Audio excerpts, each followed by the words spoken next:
Assalamualaikum warahmatullahi wabarakatuh. Salam bahagia Bapak Ibu guru hebat. Perkenalkan, saya Qurrata A'yunin, calon guru penggerak angkatan 6 dari kota Surabaya. Di sini saya bermaksud untuk memaparkan penerapan pemikiran filosofis Ki Hajar Dewantara sesuai dengan pengetahuan dan pengalaman yang saya peroleh. Video pendek ini juga merupakan salah satu karya saya untuk modul 1.1 poin A6, yaitu demonstrasi kontekstual. Pemikiran filosofis Ki Hajar Dewantara yang pertama adalah pendidikan adalah suatu tuntunan. Setiap anak dilahirkan dengan potensi dan kekuatannya masing-masing. Kita tidak bisa memaksakan kehendak kita untuk merubah kodratnya. Yang bisa kita lakukan hanyalah mengarahkan agar tumbuh kembangnya menjadi lebih baik bagi dirinya sendiri dan juga lingkungan sekitarnya. Ibarat kata, guru itu sebagai petani. Ketika kita menanam benih padi, maka tumbuhlah padi. Ketika menanam benih jagung, tumbuhlah jagung. Kita tidak mungkin bisa memanen jagung ketika benih padi yang kita tanam. Kemudian, kita juga tidak bisa menyamakan cara memelihara padi dengan jagung ataupun tanaman yang lainnya, karena jelas sangat berbeda. Tugas kita adalah bagaimana agar tanaman kita bertumbuh dengan baik, menyiramnya, memupuknya, hingga membasmi tanaman-tanaman liar yang mungkin akan mengganggu tumbuh kembangnya. Dengan cara pemeliharaan yang baik, benih tersebut akan berkembang dengan maksimal, meskipun bukan dari bibit unggul dan sebaliknya. Ketika bibit tersebut merupakan bibit unggul, tetapi kita tidak dapat merawatnya dengan baik, maka tumbuh kembangnya tidak akan maksimal. Disinilah peran guru sebagai penuntun dalam proses pendidikan. Pemikiran filosofis Ki Hajar Dewantara yang kedua adalah proses pendidikan berpusat pada anak. Sebagai seorang pendidik, kita tidak boleh memaksakan kehendak kita kepada anak. Kita tidak bisa menyamaratakan tujuan pembelajaran yang harus dicapai kepada seluruh murid, karena tingkat kemampuan mereka berbeda antara satu dengan yang lain.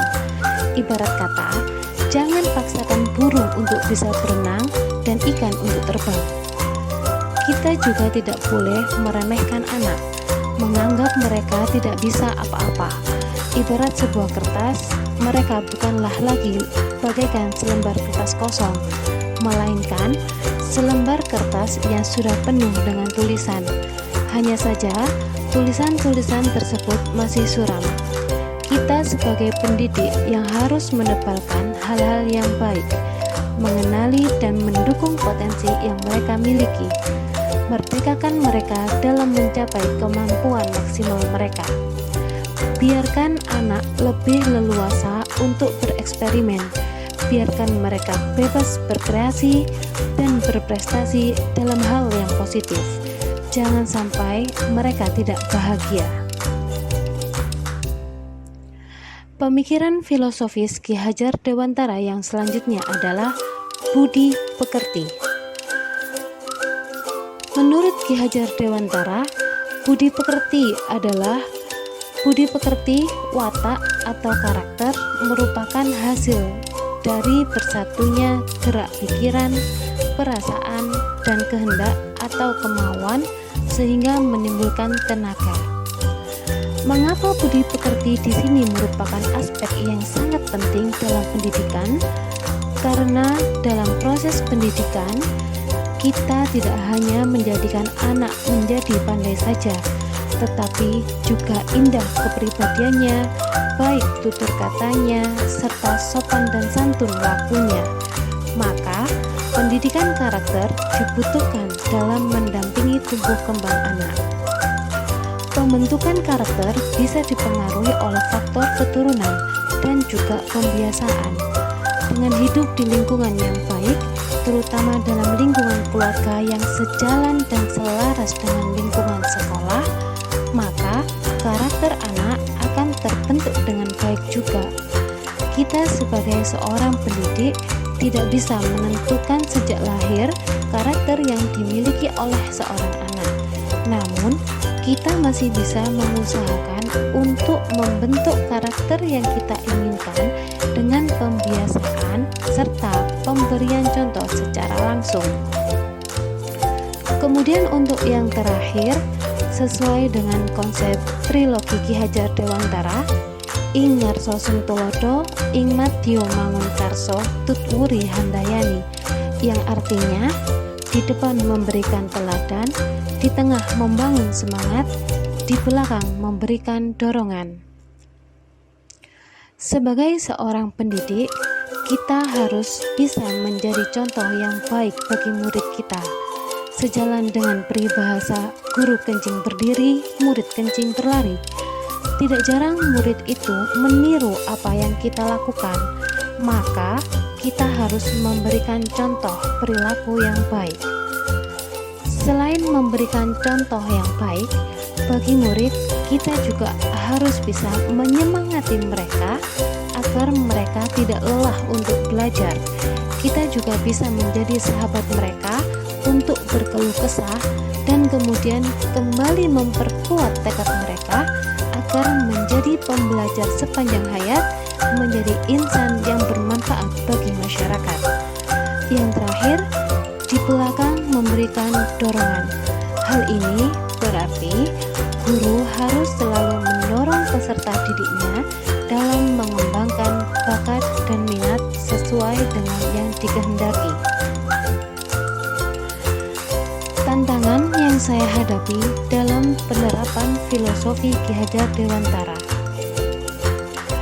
Kebetulan saya hidup di kota Surabaya yang terkenal dengan kultur boneknya. Bonek merupakan akronim dari kata bondo nekat. Sebenarnya bonek ini merupakan istilah untuk supporter klub Surabaya Persebaya. Namun seperti sudah mendarah daging bagi arek-arek Surabaya, kata nekat di sini berarti memiliki tekad yang kuat dan juga berani. Tantangan yang saya hadapi adalah bagaimana saya bisa mengarahkan atau menuntun murid-murid yang sudah memiliki tekad yang kuat dan juga cukup berani dalam hal apapun agar mereka tetap pada jalur yang positif, tidak dengan seenaknya melakukan hal-hal yang mereka anggap benar hanya karena mereka merasa berani. Nah, untuk solusi dari tantangan tersebut, maka yang saya lakukan adalah pertama, melakukan pendekatan secara emosional atau dari hati ke hati. Karena saya yakin sekeras apapun tekad mereka masih bisa diarahkan. Kemudian yang kedua, menggunakan peralatan pendidikan, yaitu alat-alat atau cara untuk mendidik antara lain: 1. Memberi contoh, 2. Pembiasaan, 3. Pengajaran, 4. Perintah, paksaan, dan hukuman, 5. Tindakan, dan yang keenam, pengalaman lahir dan batin. Penggunaan cara-cara tersebut berdasarkan usia anak juga.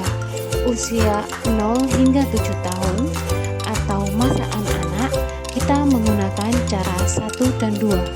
Untuk usia 7 hingga 14 tahun, masa pertumbuhan jiwa pikiran, kita menggunakan cara 3 dan 4.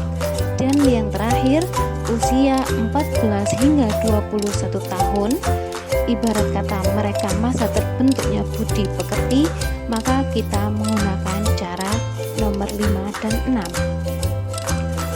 Demikian apa yang dapat saya sampaikan, semoga bisa memberikan manfaat. Wassalamualaikum warahmatullahi wabarakatuh. Salam guru penggerak.